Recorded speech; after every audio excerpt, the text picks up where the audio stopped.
nuestro segundo tema de esta primera unidad, que es muy sencilla. Espero le puedan ir entendiendo todos de manera muy rápida. Bueno, un circuito pues en sí se compone de diferentes elementos. Pueden ser activos o pueden ser pasivos. Se conoce como un elemento activo aquel que está generando energía. ¿De acuerdo? Puede ser una fuente de voltaje, puede ser una fuente de corriente, puede ser una alimentación de corriente alterna, de corriente directa, en fin. Activo, se está generando energía o está proporcionando energía al circuito. Y tenemos pasivos, que son los que están recibiendo esa energía para poderla transformar en diferentes maneras. Tenemos que resistencias, capacitores, interruptores, circuitos integrados, en fin. Tenemos un mundo de abanicos en lo que es electrónica y electricidad, de diferentes elementos que pueden conformar un circuito. ¿De acuerdo? Entonces, desde los muy básicos, que es un puro generador, una batería, un interruptor y un LED, una carga, un foco, desde un circuito muy sencillo, uno que no es tan complejo, pero bueno, de todos modos aquí ya pudiéramos encontrar diferentes elementos dentro de un circuito. Resistencias, circuito integrado, un oscilador, otros circuitos integrados, un diodo, transistor, bocina, diodos LED, capacitores, en fin, interruptores. Los vamos a ir conociendo, al menos los más empleados, ahorita conforme vayan avanzando en la carrera, pues van a ir conociendo muchísimos otros elementos. ¿De acuerdo? Entonces los principales que nos vamos a enfocar en esta primer materia, no nada más la unidad, sino en la materia, que los puedan conocer, pues son las fuentes de alimentación. Hablábamos de voltaje, hablábamos de corriente. Fuentes de corriente, ¿eh? O sea, tenemos fuentes de voltaje y tenemos fuentes de corriente. Tenemos aparte voltajes o corrientes en corriente directa, en corriente alterna, que también puede aplicar. Resistencias, capacitores, bobinas, diodos, transistores y amplificadores operacionales. ¿De acuerdo? Bueno. Los más empleados o los más comunes de encontrar con sus esquemáticos, pues son estos que muestro aquí. Tenemos un capacitor. Bueno, este es sin polaridad, también conocido como cerámico o de lenteja, de repente por ahí lo ubican también. Se caracterizan porque tienen valores de capacitancia muy pequeños y soportan alto voltaje. Tenemos capacitores o condensadores, los pueden encontrar de esa manera, como capacitor o condensador. Electrolíticos, en donde estos, bueno, la función principal de un capacitor, de un condensador, es almacenar energía, y cuando el sistema o el circuito lo requiera, pues entregar dicha energía. No se considera mucha energía como tal, mucho voltaje, porque pues tiene poca capacitancia, poco valor, poca forma de almacenar esa energía. A diferencia del capacitor cerámico, el electrolítico sí tiene una polaridad. Aquí impreso dentro de su estructura, dentro de su parte exterior, pues tenemos una banda que indica cuál es la terminal, el pin negativo. Hay que tener mucho cuidado al momento de polarizar esos diodos. ¿Qué significa polarizar? Conectar de voltajes positivos y negativos correctamente. Como este sí tiene una polaridad, sí es necesario identificar cuál es positivo, cuál es negativo. Si lo conectamos al revés y sobrepasamos el voltaje que resiste, pues tiene la posibilidad de explotar. Y pues sí tiene un olor característico, y pues siempre el que explote el capacitor pues no es nada agradable para los demás circuitos que estén ahí alrededor. Tenemos diodos también con su polaridad. Aquí físicamente se cuenta también con una pequeña franja en una de las terminales. Esa franja color gris en su mayoría o metálica representa el punto o la terminal negativa. ¿De acuerdo? Tenemos los diodos LED también con una polarización. Aquí hay que revisar más que la longitud de las patitas de las terminales, porque siempre dicen, no, pues que la patita más grande es la que es una polaridad positiva y la patita más chica es polaridad negativa. No, hay que fijarnos adentro del encapsulado. Bueno, creo que la que parece una banderita, o sea, que tiene internamente dentro del encapsulado. El encapsulado pues es esta cabecita que tiene aquí. La que tiene, le decimos banderita, pero pues es como que un pequeño aluminio un poquito más largo, porque hay uno muy pequeño y uno un poco más largo. El más largo corresponde a la terminal negativa, creo. Bueno, en fin. Tenemos resistencias, esas no tienen polaridad. Tenemos potenciómetros, que no es otra cosa que una resistencia variable. La resistencia, pues ya lo vimos en el tema anterior, presenta una oposición al flujo de la corriente. Tenemos relevadores. Internamente dentro de ese relevador, pues tenemos unas bobinas. Por aquí no se muestra el esquemático de la bobina, pero la bobina es prácticamente esta. Así como en un circuito pudiéramos tener una resistencia con este esquemático, una bobina es este esquemático, igual capacitores, diodos, motores, motor paso a paso, pues está especificado así, pero pudiéramos también tener unos servomotores o motores de corriente directa, motores de corriente alterna. Su esquemático es nada más esta ruedita con la M indicando que es un motor. Ya aquí arriba se le puede poner si es de corriente directa, corriente alterna, en fin.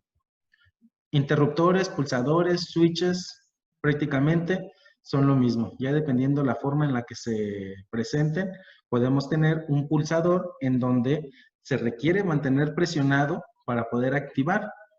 Hay pulsadores normalmente abiertos y normalmente cerrados. Repito, los pulsadores se debe de mantener presionado el botoncito. Si nosotros dejamos de presionar ese botón, pues deja de emitir la acción. ¿Qué acción? Abrir o cerrar el circuito, dependiendo si el pulsador es normalmente abierto o normalmente cerrado. ¿Cómo vamos a saber? Lo más fácil es checando continuidad entre las terminales. Aquí no se alcanza a ver la terminal que tenemos aquí atrás, pero en sí son 4 terminales, en donde una combinación de estas puede ser normalmente abierto o normalmente cerrado. Las dos opciones se encuentran dentro del mismo pulsador. Por eso lo que les comentaba, es necesario identificar entre terminal y terminal cuál es normalmente abierta y cuál es normalmente cerrada. Los interruptores, pues con una sola acción se mantiene con un solo movimiento se mantiene esa acción. Cuando ese interruptor, pues se presiona para que pase al elemento de apagado, de off, pues se abre el circuito. Cuando pasa al estado de on, pues se cierra el circuito, en fin. Y bueno, los transistores, que también lo que nos hacen es amplificar la corriente de un circuito en particular. Los vamos a ver más adelante. Ahorita nada más me interesan que conozcan los básicos que vamos a utilizar. El optocoplador, pues no había mencionado, eso lo vamos a ver más en electrónica de potencia, pero lo que hace es aislar una sección que es de control de disparo con una sección de potencia, en donde ya permite controlar voltajes mayores a los 12, 24 volts. Físicamente, pues a lo mejor ya por ahí los han visto, han tenido la oportunidad en lo que es el bachillerato de trabajar con algunos de ellos. Si aún no han trabajado con algunos de ellos, sí les recomiendo que vayan haciendo un ahorradito para poder comprar material, porque aparte de los elementos que integran el circuito, pues se tienen que montar en el protoboard, y ese protoboard pues es una tablilla de pruebas que ustedes van a ir colocando esos elementos dentro de ella para poder cumplir con las conexiones del circuito, ¿de acuerdo? Entonces tenemos LEDs, resistencias, capacitores cerámicos, electrolíticos, transistores, circuitos integrados, pines, no alcanzo a ver si sean potenciómetros milimétricos, otros presets también que son, aquí son pulsadores y resistencias variables LDRs, variables con la luminosidad, creo que es un buzzer. Entonces por ahí hay diferentes elementos que integran los circuitos eléctricos y electrónicos, ¿de acuerdo? Su circuito esquemático, pues lo van a encontrar de esta manera, en donde cada uno de los elementos está representado por un símbolo, una simbología. Tenemos resistencias, capacitores. Aquí observen cómo se indica la polaridad. Este es un capacitor electrolítico. Este es un capacitor cerámico. No tiene polaridad. una bocina, capacitor cerámico. Anteriormente podían trabajar también con un diagrama pictográfico en donde indicaba de manera real cómo estaban esos elementos que integraban el circuito y cómo se deberían de conectar. Repito, esto ya tiene ratito que no lo veía, pero en algunas revistas lo pudieran encontrar, no revistas pues científicas, pero sí algunas revistas de electrónica básica, algunas revistas como, no sé, Saber Electrónica. Entonces, algunos de ellos que utilizan para que armen de manera física cómo se vería ese elemento y cómo se debería de conectar, ¿de acuerdo? Profe, ¿por qué se dejó de hacer eso? Porque abarcaba demasiado espacio. Para un circuito pequeño, pues sí era factible el poder mostrar el elemento físicamente cómo puede ser, pero cuando ya hablamos de un circuito muchísimo más grande, pues ya no era tan factible el representarlo de esa manera. Aún así, por ejemplo, aquí tenemos este elemento y aquí representan las terminales con las que se van a conectar. Entonces también pues es sencillo. El potenciómetro pues tiene 3 terminales, pues aquí están esas 3 terminales. Ya las demás pues nada más tienen 2 terminales, entonces pues, se van conectando igual. Entonces es más que nada por el espacio. Cuando son circuitos pequeños, por esto es electrónica básica, pues sí era factible el poderlo representar de esa manera, en pictografía, que es como figuras. ¿De acuerdo? Bueno, esta imagen me gustó porque muestra varios, no todos, porque les digo, electrónica es enorme, pero sí muestra varios de los esquemas o de los símbolos que se utilizan. Y aparte de eso, voy a aquí.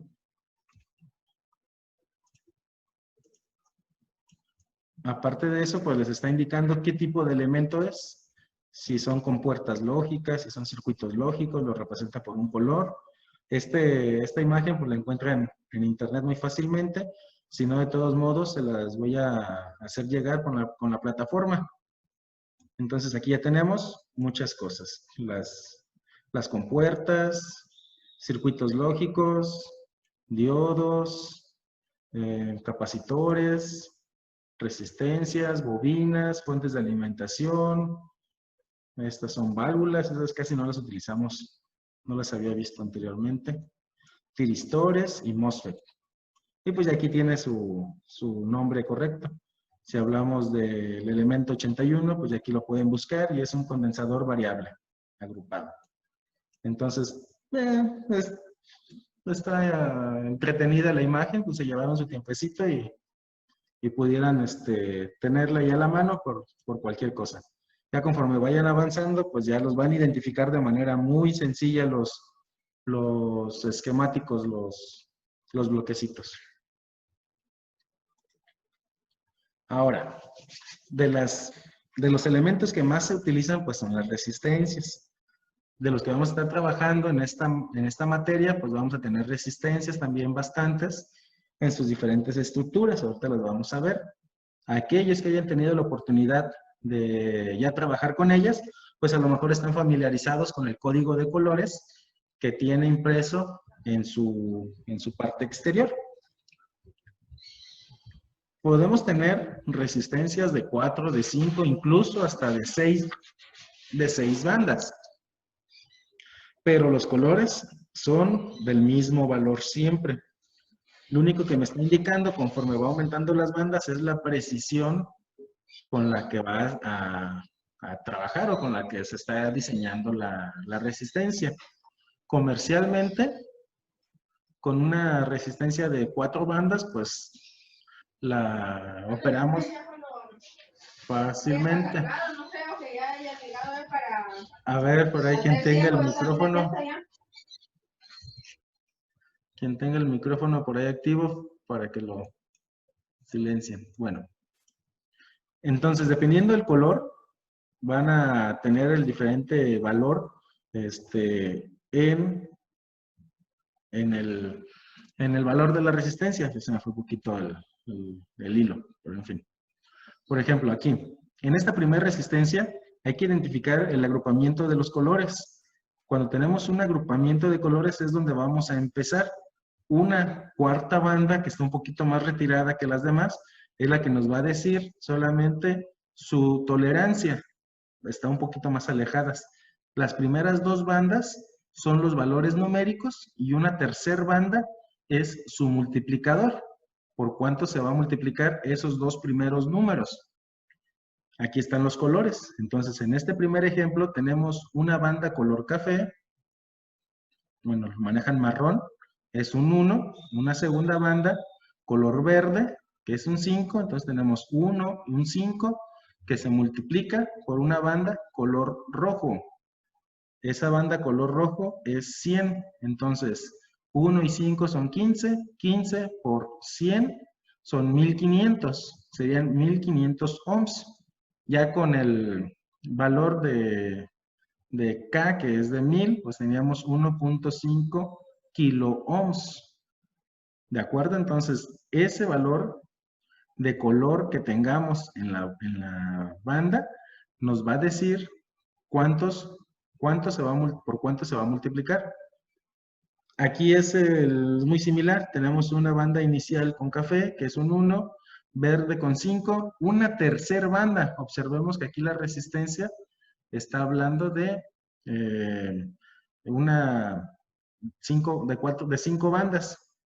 Las primeras 3 corresponden a números, una cuarta banda corresponde al multiplicador y la última es la tolerancia, cuando son de 5 bandas. Entonces es café 1, verde 5 y negro blanco. Entonces 1, 5 y 0. Sí, se va a acabar ya. 1, 5 y 0. Multiplicador, que es rojo, por 100. 150 por 100, pues son 15,000. 150 por 100, 15,000. Entonces estamos hablando de 15 kilo ohms. ¿De acuerdo? Algunas resistencias que son muy especializadas, sí cuenta con 6 bandas, pero estas no las vamos a encontrar tan fácil comercialmente. Lo que vamos a encontrar en su mayoría son de 4 bandas. Su nomenclatura con respecto a los colores es exactamente la misma. Se tiene que respetar el valor del color que va haciendo en cada una de las bandas y simplemente nos da una especificación más clara. Así como tenemos esas, pues hay una infinidad en el mercado, valores comerciales. Ustedes pueden encontrar todos estos valores comerciales, incluso más. Pero aquí ya les está diciendo los colores que deben de tener dependiendo el valor de la resistencia que ustedes estén buscando. Si estamos buscando una resistencia de 220 ohms, pues entonces ocupamos naranja, naranja, café. ¿De acuerdo? Entonces, dependiendo la resistencia que ustedes quieran, por ejemplo, 330, este es rojo, rojo, café. 330 es naranja, naranja, café. Y en fin, ahí hay bastantes valores de resistencias que pueden tener. La potencia, también es importante saber qué potencia es la que puede soportar la resistencia. Tenemos diferentes valores de potencia, desde un 16avo de watts, que son, pues, casi superficiales estas resistencias, se montan en las tablillas, porque los valores de corrientes que manejan son muy pequeños, por lo tanto, su potencia disipada es muy pequeña también. Ya de manera comercial ustedes pueden encontrar desde un cuarto de watt, medio watt y de ahí para arriba. Normalmente, pues es necesario saber cuánta potencia es la que va a estar dentro del circuito que ustedes van a trabajar. Pero, pues bueno, muchas veces no toman eso en consideración y se van y compran una resistencia de medio watt. Con esta resistencia de medio watt, pues va a soportar bastante potencia. Bueno, no bastante, pues solamente es medio watt, pero como su valor de resistencia es muy grande, pues no tiene mucha potencia que disipar esa resistencia. Lógicamente, mientras mayor potencia, aquí tenemos igual 1 watt, 2 watts, 5 watts y 10 watts, pues va a ser más cara la resistencia. Una resistencia de medio watt, cuando compran a mayoreo, pudiera costar a lo mejor hasta 50 centavos si la compran muchas. Si las compran de manera individual, se las pueden vender en 3 pesos. Pero una resistencia con una potencia de 10 watts, sí está arriba de 10 pesos fácilmente.